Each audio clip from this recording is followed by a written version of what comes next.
The time came for the European trip we were going to take together as a family, but my husband died a few months too soon. He was killed in a small plane crash near Kerrville, Texas, en route to a job site. My young adult sons and I continued with a hobbled itinerary, however down a man. After giving a talk at a Renaissance literature conference in Durham, I was to fly from the UK to meet them in Amsterdam, where, according to the original plan, they would have flown together with their father from Houston to attend his Urban Sketchers Convention, a global on-site drawing organization. We'd rendezvous there, where my husband would meet the artist, whom he'd only seen on Instagram. After that, we would fly together to Milan to visit Alessandra, our sometimes foreign exchange student, and meet her family. I loved northern Italy. My mother's people immigrated from Torino. I wound up recouping bereavement funds for his airfare. My stalwart friend and scribe, Elaine, rerouted us and helped change reservations for hotels. I remember scanning the death certificate to send to airlines and Airbnbs. I even packed a copy in my backpack just in case I'd need to whip it out in airport security lines or flash it at museum entrances. Proof of our widow and orphan status.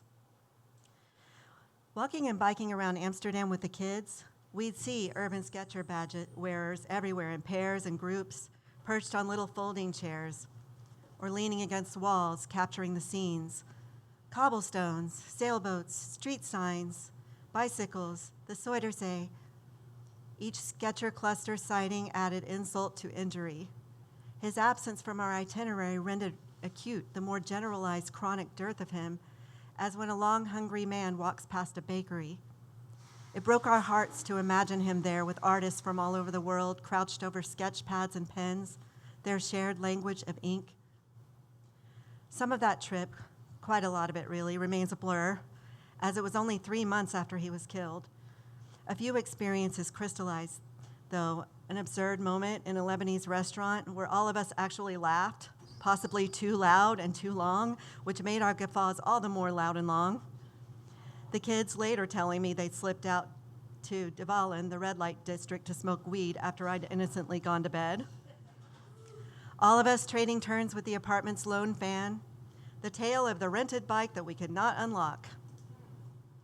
These hard, shiny memories, set like jewels against the dark velvet of our sorrow, adorn the grief and gratitude of that summer.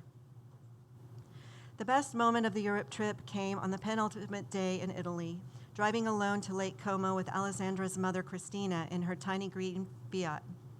Alessandra, her papa, and my sons would be driving together in a separate car. These are not Texas-sized vehicles, so we needed two. I realized later that Christina had secured this private time for us so that we could talk donna a donna on our own.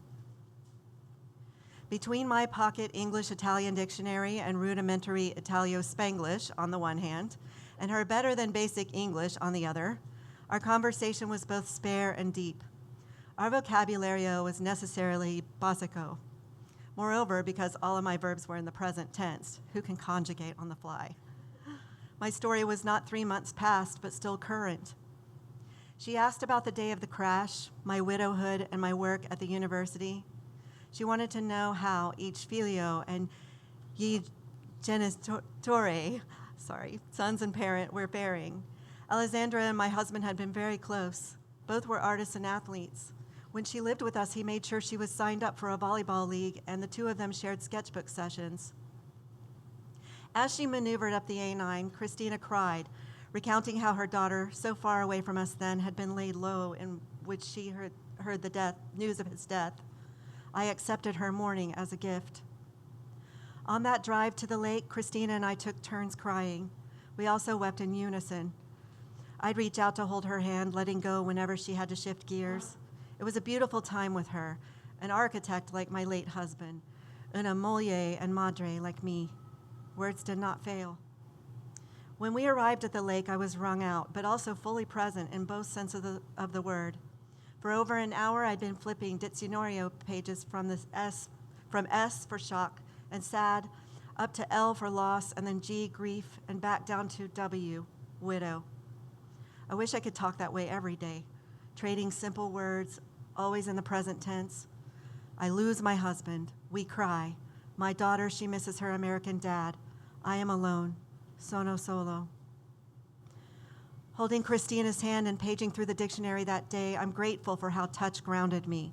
Our Fiat drives solidified me for that time and place, our shared grief. Yet that Italian highway also allowed me to reach back to what had been and forward to what may yet be, even if the present was not what it was supposed to be. When we arrived to meet the bluest beauty of Lake Como and rejoin her husband and our kids, all itineraries and language barriers vanished.